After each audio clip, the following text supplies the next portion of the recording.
তাদের লিখিত বিবৃতি এবং বিভিন্ন সংবাদ মাধ্যম, ইলেকট্রনিক্স মিডিয়া পোর্টালকে দিয়ে তাদের স্পিচগুলো শুনছিলাম। তাতে মনে হয়েছে মমতা বন্দ্যোপাধ্যায় হিন্দুদের এই তীব্র প্রতিবাদ এবং ক্ষোভে তিনি আতঙ্কিত এবং তিনি তার রেজিস্টার গুন্ডা পুলিশকে লেলিয়ে দেওয়ার কাজটা করবেন। ঠিক সেই ঘটনাই আজকে ঘটল এবং কালকে পুলিশ যে বক্তব্যটা বারে বারে রেখেছে, আপনাদের অনেক চ্যানেল পুলিশের কথা দেখাতে বলতে বাধ্য হয়েছেন। তাতে তারা বলেছে যে এই ঘটনার সঙ্গে হরগোবিন্দ দাস, চন্দন দাসের মৃত্যুকে লিঙ্ক করা হচ্ছে। এই ঘটনার সঙ্গে ধুলিয়ান শামসেরগঞ্জের ঘটনাকে যুক্ত করার প্রয়াস নেওয়া হচ্ছে। আমি পিচ রাস্তায় বসে হ্যান্ড মাইকে যে কথাগুলো বলেছিলাম, যে ব্যক্তি ভিন্ন, আক্রমণকারীরা একই, জায়গা দুটো আলাদা, পদ্ধতি কার্যত এক,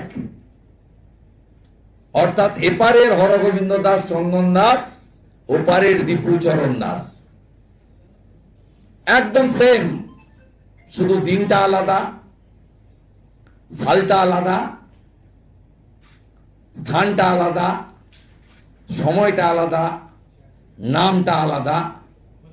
পশু কাটার তরবারি দিয়ে ওখানে কুপিয়ে কুপিয়ে খুন, আর ওখানে মিথ্যা অপবাদ দিয়ে প্রমাণ ছাড়া দোষী সাব্যস্ত করে প্রথমে গণপিটুনি, আদমরা করা, তারপরে জীবন্ত হিন্দুকে জ্বালিয়ে দেওয়া, সেই ঘটনাকে সোশ্যাল মিডিয়া, ফেসবুকে লাইভ করা, একদম সেম। পুলিশ আরো বলেছে, আমরা তো ধুলিয়ান শামসেরগঞ্জের ঘটনায় ব্যবস্থা নিয়েছি, চার্জশিট দিয়েছি, কোর্টে মামলা বিচারাধীন। এর সঙ্গে যারা ময়মনসিংহের বাঙালি হিন্দু পুড়িয়ে মারার ঘটনা সম্পৃক্ত করবেন, তাদের বিরুদ্ধে ব্যবস্থা নেব। এটা তো কালকে হুমকি ছিল। বিচলিত মুখ্যমন্ত্রী, তার সরকার হিন্দুদের ক্রমবর্ধমান রাস্তায় বেরিয়েছে প্রতিবাদে ভয় পাচ্ছিলেন, তাই আজকে বর্বরচিতভাবে মারা হয়েছে। আমরা ভিডিও দেখে এই পুলিশগুলোর নাম আইডেন্টিফাই করব। আমাদের ধারণা এই পুলিশগুলোর মধ্যে একটা বড় অংশ ভুয়া ওবিসি সার্টিফিকেট দিয়ে ওবিসি কোটায় তৃণমূলের আশীর্বাদ নিয়ে এই আগামী বিগত 8-10 বছরের মধ্যে চাকরি পেয়েছে। যে ধরনের টার্গেটেড লাঠি মারা হচ্ছিল, যেভাবে লাল বাবা মহারাজ সহ গেরুয়া বসন পরা, ধুতি পরা, পাঞ্জাবি পরা, গলায় রুদ্রাক্ষের মালা, কারোর জটা, কারো মণ্ডিত মস্তক, তাদেরকে নিরস্ত্র সাধুগুলোকে যেভাবে পেটাচ্ছিল, এতে পরিষ্কার হয়ে গেছে এই লাঠিটা শুধু পুলিশ তার কর্তব্য পালনের জন্য মারছে না। যারা এই ঘটনা ঘটাচ্ছেন তাদের মধ্যে অন্য কোন প্রবৃত্তি লুকিয়ে রয়েছে, কোন হিডিং এজেন্ডা রয়েছে। আমরা এটা ছাড়ব না। আগামীকাল বিভিন্ন সনাতনী সংগঠন, হিন্দুরা বাংলাদেশ পশ্চিমবঙ্গ বর্ডারের বিভিন্ন জায়গায় কোথাও 1 ঘন্টা, কোথাও 2 ঘন্টা অবরোধ করবে, সিম্বলিক অবরোধ হবে। 26 তারিখে আরো বেশি সংখ্যা নিয়ে আজকেই ডেপুটি হাই কমিশনারকে 3য় চিঠি পাঠিয়েছি। As a leader of opposition আমাকে মিট করতে দিতে হবে সেকেন্ড হাফে। আমি রেসপন্স পেলে গুড, রেসপন্স না পেলেও যাব। সমগ্র হিন্দু সমাজকে 26 তারিখে আমাকে যদি অ্যালাউ করে আমি একাই মুভ করব, আমাকে যদি অ্যালাউ না করে আপনারাও আমার সঙ্গে আসবেন। আমরা এদেরকে শান্তিতে এই ডেপুটি হাই কমিশনার সহ বাংলাদেশের মুসলমানদের হিন্দুস্থানে বঙ্গভূমিতে শ্রী চৈতন্যদেব স্বামী বিবেকানন্দের মাটিতে, স্বামী প্রণবানন্দের ভূমিতে ডক্টর শ্যামাপ্রসাদ মুখার্জির তৈরি করা বাঙালি হিন্দুদের হোমল্যান্ডে আমরা সুস্থভাবে তাদের কাজকর্ম করতে দেব না। গণতান্ত্রিক শান্তিপূর্ণভাবে হিন্দু সমাজকে ঐক্যবদ্ধ করে আমরা এই আন্দোলনের তীব্রতা বাড়াবো। 25 তারিখ অটল বিহারী বাজপেয়ী ভারতরত্ন, তার জন্মজয়ন্তী রয়েছে। 25 তারিখ তুলসী পূজন দিবস রয়েছে। তাই 25 তারিখে কার্যক্রম আমরা করব না, কালকেও হবে, স্থানীয় স্তরে হবে কালকে। আর 26 তারিখে ডেপুটি হাই কমিশনার কলকাতার অফিসকে মমতা ব্যানার্জির ভাষায় হিলিয়ে দেওয়ার ব্যবস্থা আমরা করব। মমতা বন্দ্যোপাধ্যায় গতকালও কোনো কিছু এটা নিয়ে উচ্চবাচ্য করেন? করবে না, হুমায়ুন কবিরও করবে না, আর মমতা ব্যানার্জিও করবে না। এ টিমও করবে না, বি টিমও করবে না। দুজনের এজেন্ডা একদম সেম।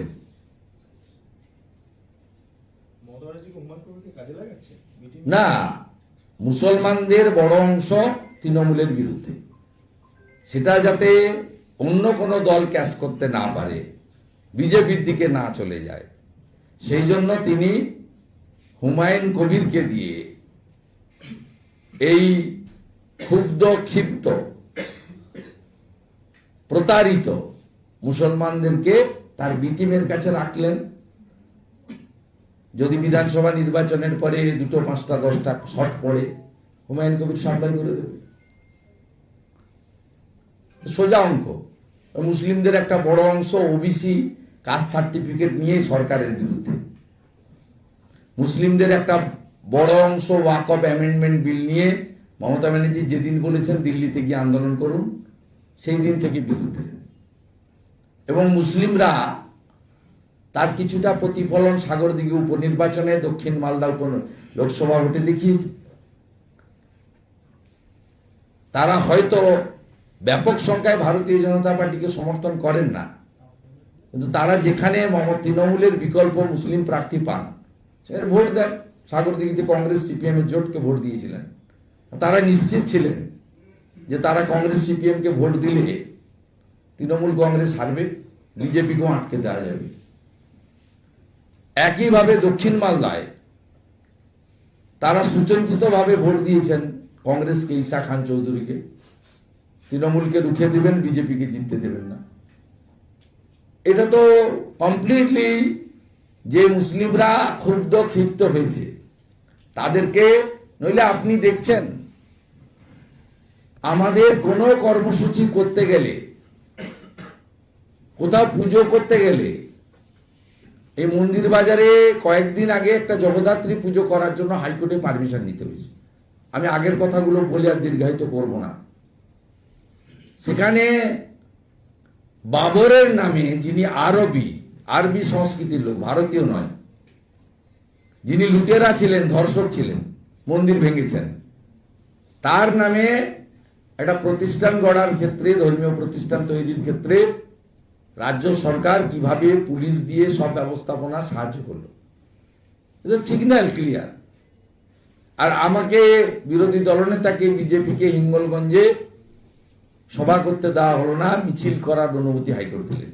কালকে আমার সাগরে কার্যক্রম রয়েছে, সেই পারমিশন আমরা এখনো পর্যন্ত হাতে পাইনি। আজকে কোর্টে অর্ডার ছিল, কোর্ট বলছে প্রত্যেক দিন যদি বিজেপি বা বিরোধী দলনেতাকে এইভাবে অনুমতি দিতে হয়, আজকে কোর্ট অর্ডার করেছেন ডিজি হোম সেক্রেটারি জানান যে কি কি তাদের রিকোয়ারমেন্ট রয়েছে পারমিশন দেওয়ার ক্ষেত্রে।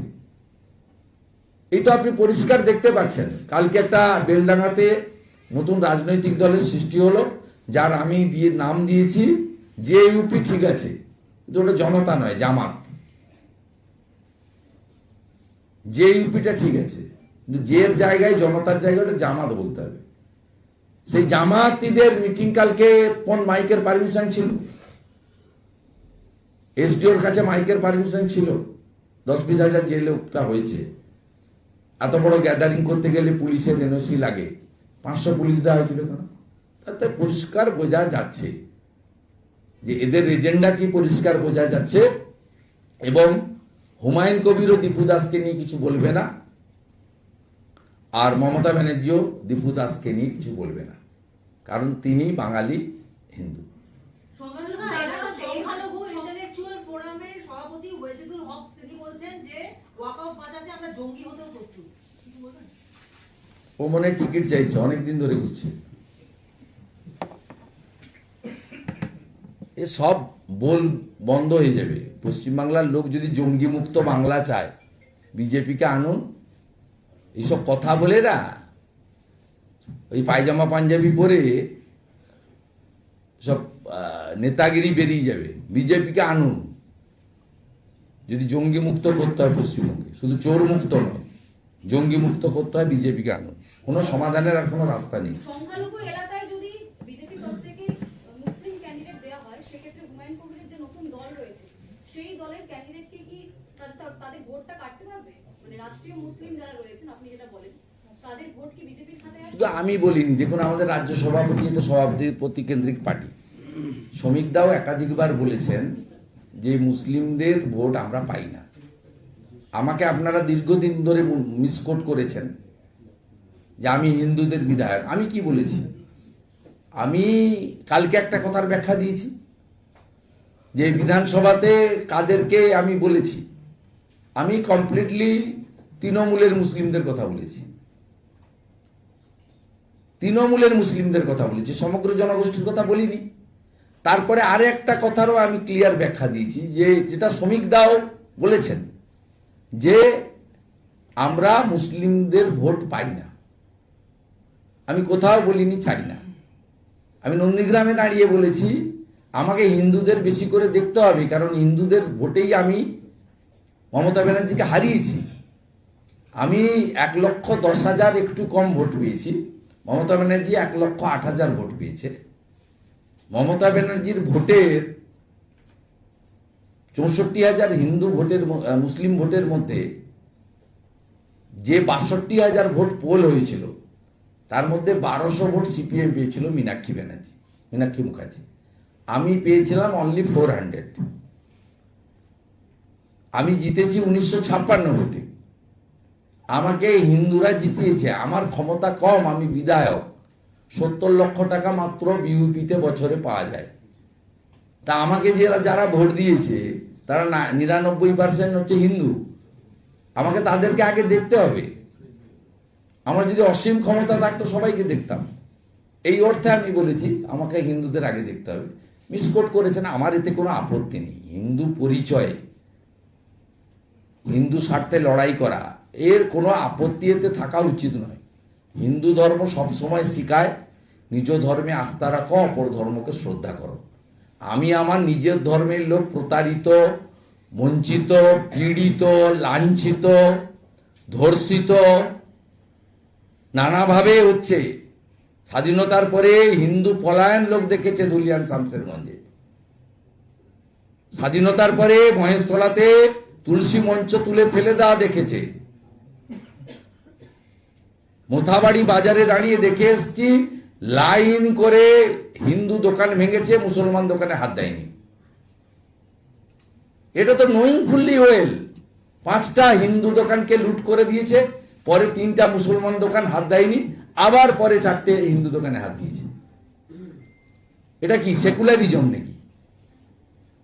পাহেলগামে প্যান্ট সরিয়ে, বস্ত্র সরিয়ে চিহ্নিত করে মেরেছে, এটা আমি বলেছি নাকি? বিটেন অধিকারীর স্ত্রী বলেছে বাচ্চাকে কোলে দিয়ে দিয়েছিল আমার। এয়ারপোর্টে আপনারা ভিডিও করেছেন, ভিডিও চালিয়ে দেখে নেবেন। আমি মিসকোট করি না, আমি রেসপন্সিবল চেয়ার হোল্ড করি। সমীর ঘোষের স্ত্রী, সমীর গুহর স্ত্রী, তিনি বলেছেন আমাকে এয়ারপোর্টের লাউঞ্জে যে আমার স্বামীর হাতে একটা ডোর ছিল, যেটা বিপত্তারিণী ডোর আমরা পড়ি, সেই ডোর থাকার জন্য খুন করেছে। তার প্রতিবাদ করবেন না? আপনি প্রতিবাদ করবেন না? যখন জল বন্ধ করে দিয়েছিল ভারত সরকার নদীর, তখন সিপিএম মিছিল করেছে। পায়েলগামে হত্যার পরে তো মিছিল দেখিনি। অতএব যেটা সত্যি সেটা বলতে হবে। আমার ধর্ম, আমার লোক, ভারতবর্ষ, হিন্দুস্তান পীড়িত হলে, লাঞ্ছিত হলে, আর পশ্চিমবঙ্গটা এমনি তৈরি হয়নি। ইতিহাস আপনি কখনো ভুলিয়ে দিতে পারেন না। স্বাধীনতার আগে 1947 20 জুন পশ্চিমবঙ্গ বিধানসভা, তার নাম ছিল আইনসভা, মোহাম্মদ আলী জিন্না বললেন কলকাতা সহ বাংলা পুরো চাই। স্বামী প্রণবানন্দ ডক্টর শ্যামাপ্রসাদ মুখার্জি বললো আমরা হিন্দু মেজরিটি, আমরা তোমাদের সঙ্গে যাব না। বললো তুমি তাহলে আইনসভায় যাও, কারা মেজরিটি কি চায় বলো। ডক্টর শ্যামাপ্রসাদ মুখার্জি, জ্যোতিবাবু সহ এরা 58 জন ভোট দিয়েছেন, রেকর্ড আমি অনেকবার দেখিয়েছি। তারা ভারত ভর্তি করলেন, আর 21 জন মুসলিম আইনসভার মেম্বার বললো আমরা পাকিস্তানে যাব। কেন তৈরি হয়েছিল এটা? স্বাধীনতার আগে কেন ছিল? ডক্টর শ্যামাপ্রসাদ মুখার্জি বলেছিলেন তোমরা ভারত ভাগ করেছ, আমি পাকিস্তানকে ভাগ করলাম। ওদিকে চলে গেল ঢাকা, পূর্ব পাকিস্তান আজকের বাংলাদেশ, আর এদিকে রয়ে গেলাম আমরা। অতএব বাঙালি হিন্দুদের হোমল্যান্ডে হিন্দু পলায়ন হবে, হিন্দু খুন হবে, স্বাভাবিকভাবে তার প্রতিবাদ হবে। এটাতে অন্য ধর্মের ইরিটেট হওয়ার কোনো কারণ নেই। অন্য ধর্মের কাউকে আমরা আঘাত দিয়ে কোনো কথা বলি না। আর তৃণমূলের মুসলমানগুলো ওদের ধর্ম মানে না। সুদ খাওয়া হারাম আছে, সুদ খায়। সুরাপান হারাম আছে, সুরাপান করে। কটা তৃণমূলের নেতা প্রার্থনায় যোগ দেয় তার তালিকা বের করে দেখুন। বড় বড় কথাবার্তা বলি। ভাস্করের ঘটনায় আজকে সাজা ঘোষণা হয়েছে। ভাস্করের ঘটনায় তাতে দেখা যাচ্ছে যে সিবিআই সর্বোচ্চ সাজা চাইলেও আদালত 3 জনের যাবজ্জীবন, 2 জনের 5 বছর আর 2 জনের 3 বছরের কারাবাসের শাস্তি দিয়েছে। ভাস্করের ঘটনায় 3 বছরের। শুনুন, আমি ওই জাজমেন্ট দুপুরে দেখেছি, ওটা ফার্স্ট হাফেই হয়ে গেছিল জাজমেন্টটা। আমি বিরোধী দলনেতা বা as a citizen of West Bengal I am not happy. আমি খুশি নই। পরিবার যদি লিগ্যাল ব্যাটেল করে হায়ার জুডিশিয়ারিতে, তাদের আমি অনুরোধও করব লিগ্যাল ব্যাটেল করার জন্য। আর তারা যদি খুব দরিদ্র পরিবার, আমি গেছিলাম ওদের পরিবারে, ঘটনার পরে আমি গেছিলাম এবং আমি পাশে দাঁড়িয়েছিলাম। ওই এলাকার এমএলএও ভারতীয় জনতা পার্টি। তা আমরা পরিবারকে বলবো যদি লিগ্যাল ব্যাটেল করার জন্য সিনিয়র কোনো লয়ার দরকার হয়, বিজেপি লিগ্যাল টিম থেকেও দেওয়া যেতে পারে। আর ওরা যদি পছন্দের লয়ার দেয় প্রফেশনালি, সেক্ষেত্রে লিগ্যাল ব্যাটেলের যে ফাইন্যান্সিয়াল ইনভলভমেন্ট হবে, ওরা যদি এগ্রি করে আমরা ওদের পাশে দাঁড়াবো। আমি অন্তত ওদের পাশে দাঁড়াবো। ঠিক একইভাবে দীপু দাসের পরিবারের সঙ্গে আমার যোগাযোগ হয়েছে। আগামীকাল ওই পরিবারের সঙ্গে আমি কথা বলবো ভিডিও কনফারেন্সিং করে। এবং দীপু দাসের পরিবারের অনেকগুলো পেটিএম নাম্বার ঘুরে বেড়াচ্ছে যারা ভারত থেকে অর্থ দিতে চান। ভারত থেকে অর্থ দিতে গেলে অনলি পেটিএম পারমিসেবল, আর বাকি মানে ব্যাংকিং ট্রান্সফারেবল নয়, ফরেন মানিতে পড়ে যাবে অ্যাক্টে। কিন্তু পেটিএমে পারমিসেবল। এটা এখন তো উদারীকরণে বিশ্বের যে কোনো জায়গায় লোক দিতে পারে, রেমিটেন্স একটা কেটে নেয় তাতে। সেক্ষেত্রে দীপু দাসের পরিবারকেও আমি অফার করব, তার স্ত্রী, বাবা মা, ওদের জন্য আমরা প্রত্যেক মাসে অর্থ দেব এবং ওর বাড়ি থেকে অরিজিনাল পেটিএম নম্বর এনে আমি আপিলও করব গোটা পৃথিবীর হিন্দুরা যেন তাদেরকে অর্থ সাহায্য করে।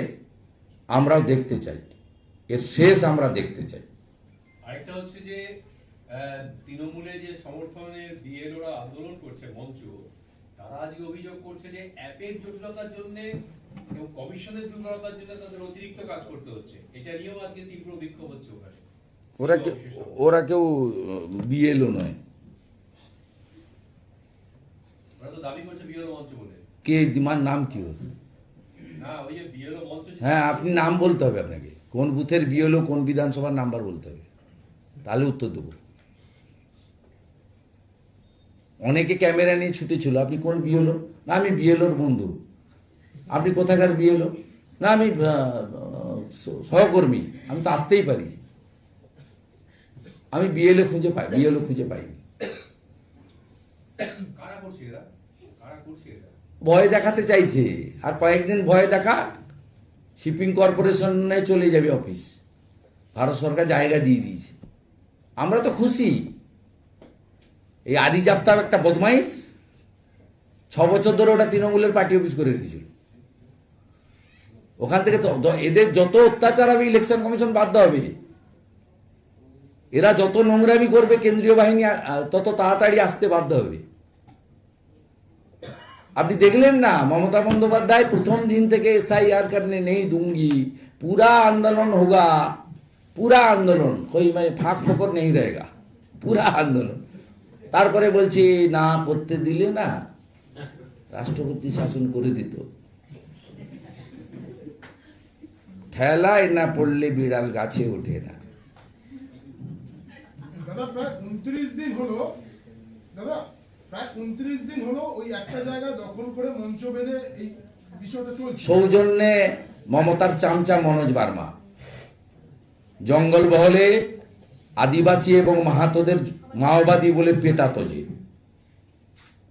আগামী বিধানসভা ভোটে মনোজ বার্মার এসপি থাকার সময় তখন ঝাড়গ্রাম জেলা তৈরি হয়নি। আমি কুকীর্তি প্রকাশ করব। অবিভক্ত পশ্চিম মেদিনীপুর জেলায় কি করেছে, কলাইকুণ্ডাতে ওর একটা জায়গা ছিল, সেখানে 3rd ডিগ্রি দিত, পাগুলো ঝুলিয়ে ভ্যানে বাঁধতো, দিয়ে পেটাতো। আমি জঙ্গলমহলের 15 থেকে 20টা ছেলেকে 1.5 বছর আমার শেল্টারে রেখেছিলাম মনোজ বার্মার হাত থেকে বাঁচিয়ে। সৌজন্যে মনোজ বার্মা। যতই গোপ পাকান, ও গোপ পাকিয়ে কিছু হবে না। আপনাকে ঠিক চেনে নিল, সময় সুযোগ মতো ঠিক হবে, হিসাব হবে। হুমায়ুনের এলাকায় কালই ছুটছেন নওশাদ সিদ্দিকী, রানীনগরে সভা করবেন। হুমায়ুনের এলাকায় নওশাদ সিদ্দিকী এবার ছুটছেন, কালই সভা করবেন। হুমায়ুন কবিরের এলাকার